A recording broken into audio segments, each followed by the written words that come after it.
মাইয়া আছে, বউ আছে, দরকার আছে, চেক আছে। তোমার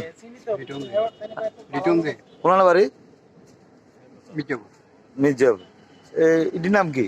ভুট্টাটার ব্রাউন সুগার। কই ভাইছো এটা? কার কাছে থেকে কিনছো? কত দিয়ে কিনছো?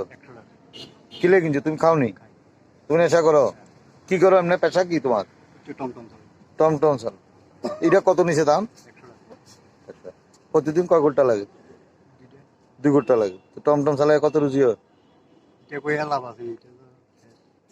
শেষ।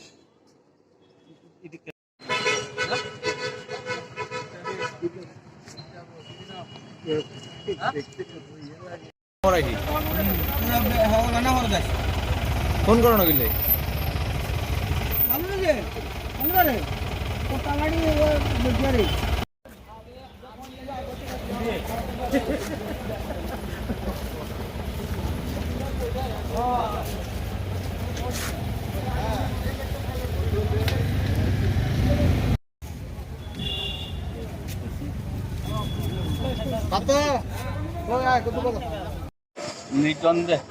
বয়স? বাড়ি মির্জাপুর নেই? কেন ধরছে?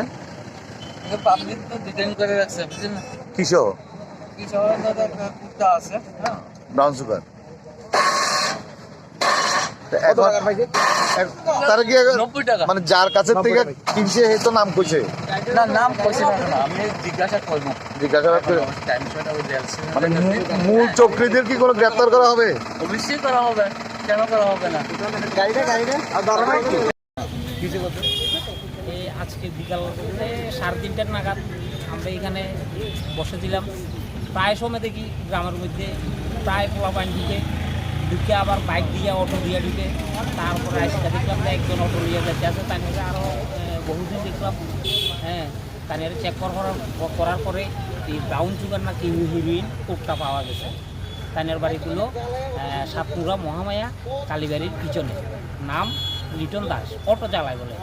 এইভাবে গ্রামের মধ্যে সবসময় নেশা বিক্রিকরণ, এটা আমরা প্রশাসনের কাছে চাই যে এটা প্রতিরোধ করার জন্য, যাতে যুবক পোলাপান নষ্ট হয়ে যাইতে আছে। হ্যাঁ, এই কারণেই। এটা কোন জায়গা? মানে আমরা চাইতে আছেন প্রশাসন কঠোর পদক্ষেপ না। প্রশাসন যাতে এইটার ব্যাপারে কঠোর পদক্ষেপ নেয়। কোন পাড়ার থেকে এগুলি? এটা ওইটা আছে তালুকদার পাড়া, কনকর নদীর উত্তর পাড়া, তালুকদার পাড়া ধরে।